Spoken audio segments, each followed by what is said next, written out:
കോൺഗ്രസിനുള്ള ഒരു മുൻകൂട്ടിയുള്ള താക്കീതാണ്.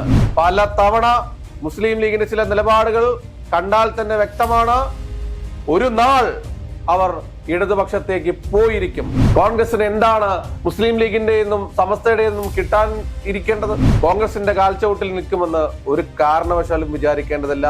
ചടങ്ങിൽ പങ്കെടുക്കില്ല എന്ന ആർജവം CPIM-ന്റെ സീതാറാം യെച്ചൂരിയും CPI-യുടെ D രാജയും കാട്ടി. അയോധ്യയിലെ രാമക്ഷേത്ര ഉദ്ഘാടന ചടങ്ങിൽ കോൺഗ്രസ് പങ്കെടുക്കുന്നതിനെതിരെ സമസ്ത മുഖപത്രം രംഗത്ത് വന്നതിന് പിന്നാലെ ഇപ്പോൾ മുസ്ലിം ലീഗിന്റെ സംസ്ഥാന സെക്രട്ടറി, ജനറൽ സെക്രട്ടറിയായ PM സലാമും രംഗത്തെത്തിയിരിക്കുകയാണ്.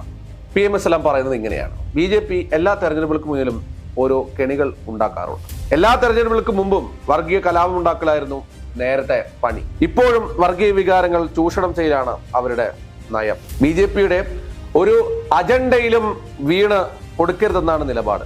ഇതിൽ മാത്രമല്ല, ഒന്നിലും വീഴരുതെന്നും PM സലാം പറയുന്നു. അതേസമയം തന്നെ CPM-ന്റെ നിലപാടിനെ കുറിച്ച് സംസാരിച്ചു. CPM-ന്റെ നിലപാട് അത് CPM-നോട് തന്നെ ചോദിക്കണം. കോൺഗ്രസിന്റെ മറുപടിയെ കുറിച്ച് അവരോടും ചോദിക്കുക. ഞങ്ങളുടെ മറുപടിയാണ് താൻ പറഞ്ഞത്, അതായത് മുസ്ലിം ലീഗിന്റെ മറുപടിയാണ് താൻ പറഞ്ഞിരിക്കുന്നത് എന്നുള്ളതാണ്. പക്ഷേ കൃത്യമായി തന്നെ നമുക്ക് മനസ്സിലാക്കാം, അത് കോൺഗ്രസിനുള്ള ഒരു മുന്നറിയിപ്പാണ് PM സലാം നൽകിയിരിക്കുന്നത്. അതായത് PM സലാം പറഞ്ഞു വെക്കുന്നത് ഇതാണ്, ഇത്രത്തോളേ ഉള്ളൂ. ലോക്സഭാ തെരഞ്ഞെടുപ്പ് വരുന്നതിന് മുമ്പ് BJP-യുടെ ഭാഗത്ത് നിന്നും ഇത്തരം ചില കെണികൾ ഉണ്ടാകാറുണ്ട്. ആ കെണികളിൽ പെട്ടുപോകരുത്. ഇത് മുസ്ലിം ലീഗുകാരോടല്ല പറയുന്നത്, കോൺഗ്രസ്സുകാരാ. കോൺഗ്രസിനുള്ള ഒരു മുൻകൂട്ടിയുള്ള താക്കീതാണ്, അല്ലെങ്കിൽ കോൺഗ്രസിലുള്ള ഈ അജണ്ടയിൽ വീണു പോകരുതെന്ന് കോൺഗ്രസ്സുകാരോട് പറയുകയാണ് PM സലാം ചെയ്യുന്നത്. ഒരു മുന്നറിയിപ്പാണത്. കാരണം ഇത്തരം സംഭവങ്ങൾ PM സലാം പറയുന്നു, പണ്ട് വർഗീയ കലാപങ്ങൾ നടത്തലായിരുന്നു BJP-യുടെ പണി.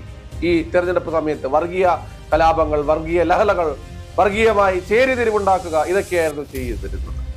പക്ഷേ ഇപ്പോൾ ഇവർ ഉണ്ടാക്കുന്നത് ചില കെണികളാണ്. ആ കെണികളിൽ പെട്ടുപോകരുത്. നേരത്തെ സമസ്തയുടെ കാര്യങ്ങൾ ഒന്നുകിൽ നേതാക്കന്മാർ നേരിട്ട് പറയും, അല്ലെങ്കിൽ സമസ്തയുടെ മുഖപത്രങ്ങളിലൂടെ അക്കാര്യങ്ങൾ വ്യക്തമാക്കാറുണ്ട്. സമസ്തയുടെ മുഖപത്രങ്ങളിൽ വന്ന സുപ്രഭാതം എന്ന് പറയുന്ന പത്രത്തിൽ വന്നത് ഇങ്ങനെയായിരുന്നു: രാമക്ഷേത്ര ഉദ്ഘാടന ചടങ്ങിൽ പങ്കെടുക്കുമെന്ന കോൺഗ്രസ് നിലപാട് തെറ്റാണ്. കോൺഗ്രസ് സ്വീകരിക്കുന്നത് മൃദു ഹിന്ദുത്വ നിലപാടാണ്. ഈ നിലപാട് മാറ്റിയില്ലെങ്കിൽ 2024-ലും BJP തന്നെ അധികാരത്തിലെത്തുമെന്നും പറയുന്നു. ചടങ്ങിൽ പങ്കെടുക്കില്ല എന്ന ആർജവം CPIM-ന്റെ സീതാറാം യെച്ചൂരിയും CPI-യുടെ D രാജയും കാട്ടി. എന്നിട്ട് കോൺഗ്രസോ തകർക്കപ്പെട്ട മതേതര മനസ്സുകൾക്ക് മുകളിലാണ് രാമക്ഷേത്രം നിർമ്മിക്കുന്നത്. രാജ്യത്തെ മതവൽക്കരിക്കാനുള്ള BJP ശ്രമത്തിൽ വീഴാതിരിക്കാനുള്ള ജാഗ്രത കോൺഗ്രസ് കാട്ടണം. അല്ലെങ്കിൽ കോൺഗ്രസിൽ വിശ്വാസം അർപ്പിച്ചിട്ടുള്ള ന്യൂനപക്ഷങ്ങളും ദളിത് വിഭാഗക്കാരും മറ്റ് രാഷ്ട്രീയ ബദലുകളിലേക്ക് ചേക്കേറുമെന്നും സമസ്ത മുന്നറിയിപ്പ് നൽകുന്നു. ഇതിൽ പരം കോൺഗ്രസിന് എന്താണ് മുസ്ലിം ലീഗിന്റെയും സമസ്തയുടെയും കിട്ടാൻ ഇരിക്കേണ്ടത്? ഇനി എന്താണ് കിട്ടേണ്ടത്?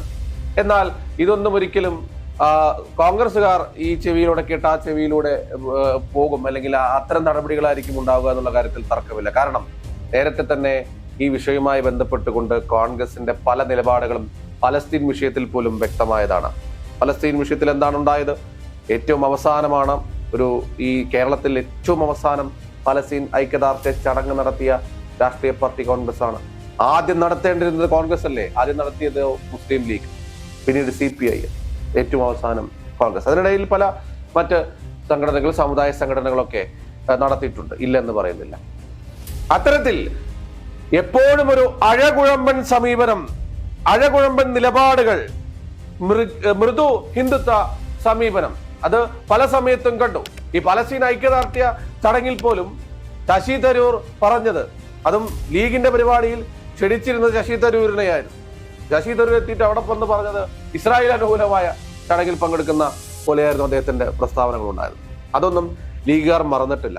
ലീഗുകാർ സത്യത്തിൽ ഇപ്പോൾ കോൺഗ്രസുമായി അല്ലെങ്കിൽ UDF-ൽ അസഹിഷ്ണുതരായി നിൽക്കുന്ന ഒരു സമയമാണ്. പല സമയത്തും ഈ CPM-ലേക്ക് ലീഗ് ചേക്കേറുമോ എന്നുള്ള സംശയമൊക്കെ ഉണ്ടായിരുന്നു. പല തവണ മുസ്ലിം ലീഗിന്റെ ചില നിലപാടുകൾ കണ്ടാൽ തന്നെ വ്യക്തമാണ്, ഒരു നാൾ അവർ ഇടതുപക്ഷത്തേക്ക് പോയിരിക്കും. അല്ലാതെ എപ്പോഴും ഈ മുസ്ലിം ലീഗ് കോൺഗ്രസിന്റെ കാൽച്ചവിട്ടിൽ നിൽക്കുമെന്ന് ഒരു കാരണവശാലും വിചാരിക്കേണ്ടതില്ല. സമുദായത്തിന്, ന്യൂനപക്ഷത്തിന്, ദളിതർക്ക്, അവർക്കെല്ലാം ആവശ്യമായ കാര്യങ്ങൾ, അല്ലെങ്കിൽ അവരുടെ ഉന്നമനത്തിന് വേണ്ടി പ്രവർത്തിക്കുക എന്ന പ്രതിജ്ഞ എടുത്തിട്ടുള്ള മുസ്ലിം ലീഗിനെ സംബന്ധിച്ചിടത്തോളം ആ കാര്യങ്ങൾ നടന്നില്ലെങ്കിൽ അവർ അത് എവിടെ നിന്ന് ലഭിക്കുന്നോ ആ ഭാഗത്തേക്ക് ചേക്കേറുമെന്നുള്ള കാര്യത്തിൽ തർക്കമില്ല. കാരണം സമസ്തയെ പോലെയുള്ള ഒരു സമുദായ സംഘടന കൂടി ലീഗിനൊപ്പമുണ്ട്. സമസ്തയെ എതിർത്തൊരിക്കലും മുസ്ലിം ലീഗിന് മുന്നോട്ട് പോകാൻ സാധിക്കില്ല. ഈ സാഹചര്യം ഇനിയും തുടർന്നു പോവുകയാണെങ്കിൽ ഭവിഷ്യത്ത് എന്തായാലും ലീഗിനുമുണ്ടാകും. ആ ഭവിഷ്യത്ത് നേരെ ചെന്ന് ചാടുന്നത് UDF-ലേക്കാണ്. സ്വാഭാവികമായും മുന്നണി മാറ്റമടക്കമുള്ള കാര്യങ്ങൾ മുസ്ലിം ലീഗിന്റെ ഭാഗത്ത് നിന്നും ചിന്തിക്കേണ്ടി വരും. ഈ ലോക്സഭാ തെരഞ്ഞെടുപ്പ് കൂടി കഴിഞ്ഞാൽ ഏതാണ്ട് മുസ്ലിം ലീഗിന്റെ പോളിസി എന്താണെന്നുള്ളത് വ്യക്തമാകും. കാരണം ഈ ലോക്സഭാ തെരഞ്ഞെടുപ്പിലും വേണ്ട പ്രാതിനിധ്യം അല്ലെങ്കിൽ വീണ്ടും UDF അല്ലെങ്കിൽ UPA സർക്കാർ തിരിച്ചു വരുമെന്നും അവരാരും വിശ്വസിക്കുന്നില്ല. പക്ഷെ അഥവാ തിരിച്ചെത്തിയാൽ നന്നായി, അതല്ല തിരിച്ചു വരാനുള്ള എന്തെങ്കിലും സാധ്യതകളുണ്ടോ എന്നുള്ളതാണ് മുസ്ലിം ലീഗും തെരഞ്ഞുകൊണ്ടിരിക്കുന്നത്. ഇതിനനുസരിച്ചായിരിക്കും നിയമസഭാ തെരഞ്ഞെടുപ്പിൽ ഇനി എന്ത് നിലപാട് സ്വീകരിക്കുക എന്നുള്ള കാര്യം മുസ്ലിം ലീഗ് തീരുമാനിക്കുക. പക്ഷെ നിലവിൽ എന്തായാലും അവർ UDF സംവിധാനത്തിന്റെ ഭാഗമാണ്. പക്ഷെ ഇത്തരം പ്രശ്നങ്ങൾ നടക്കുമ്പോൾ ഇപ്പൊ PMA സലാമൊക്കെ പറഞ്ഞ വാക്കുകൾ സ്വാഭാവികമായും ആർക്കും ചിന്തിക്കാവുന്നതാണ്. അത് കോൺഗ്രസിനെ ഉദ്ദേശിച്ച് തന്നെയാണ്. കോൺഗ്രസ് ആണ്, അതായത് അവരുടെ കെണിയിൽ പെട്ടുപോകരുതെന്ന് പിന്നെ ആരെടുത്താണ് പറയുന്നത്? മുസ്ലിം ലീഗിനെ ക്ഷണിച്ചിട്ടില്ലല്ലോ. മുസ്ലിം ലീഗിനെ ക്ഷണിച്ചാൽ തന്നെ അവർ പങ്കെടുക്കില്ല എന്നുള്ള കാര്യം ഉറപ്പാണ്. പക്ഷെ ഇനി അഥവാ മുസ്ലിം ലീഗിനെ ക്ഷണിച്ചോട്ടെ, എന്നാൽ പോലും ഇവിടെ നിന്ന് PMA സലാം കേരളത്തിലിരിക്കുന്ന ഒരു കേരളത്തിന്റെ സംസ്ഥാനത്തിന്റെ ജനറൽ സെക്രട്ടറി ഇവിടെ ഇരുന്ന് പ്രഖ്യാപിക്കേണ്ട ആവശ്യമില്ല. അത് സ്വാഭാവികമായും എന്താണ് പറയാ, കോൺഗ്രസിനുള്ള തിരിച്ചടിയാണ്, കോൺഗ്രസിനുള്ള താക്കീതാണ്. കേരളത്തിലെ കോൺഗ്രസ് നേതാക്കൾ അത് മനസ്സിലാക്കുമെന്ന് കരുതുന്നു. പക്ഷേ സ്വാഭാവികമായും കോൺഗ്രസ് ഒരു ദേശീയ പാർട്ടി ആയതുകൊണ്ട് ഇത്തരം ചടങ്ങുകളിൽ പങ്കെടുക്കേണ്ടി വരുമെന്നുള്ള കാര്യത്തിൽ തർക്കമില്ല. പക്ഷേ ഇതെല്ലാം തന്നെ ഒരു അനുരഞ്ജനത്തിലൂടെ അല്ലെങ്കിൽ ഘടകകക്ഷികൾക്ക് ഒരു വിഷമമുണ്ടാക്കാത്ത രീതിയിൽ, അവർക്കൊരു പണപ്രയാസമുണ്ടാകാത്ത രീതിയിൽ, അവർക്കൊരു പ്രയാസമില്ലാത്ത രീതിയിൽ വേണം ഇതിനെ കൊണ്ടുപോകാൻ. അത് കോൺഗ്രസിനെ കൊണ്ട് കഴിയുമോ എന്ന് തോന്നുന്നില്ല. പക്ഷെ നിലവിൽ ലീഗ് അസംതൃപ്തി പ്രകടിപ്പിച്ചു കഴിഞ്ഞു, മുന്നറിയിപ്പ് നൽകി കഴിഞ്ഞു. സൂക്ഷിച്ചാൽ ദുഃഖിക്കേണ്ട.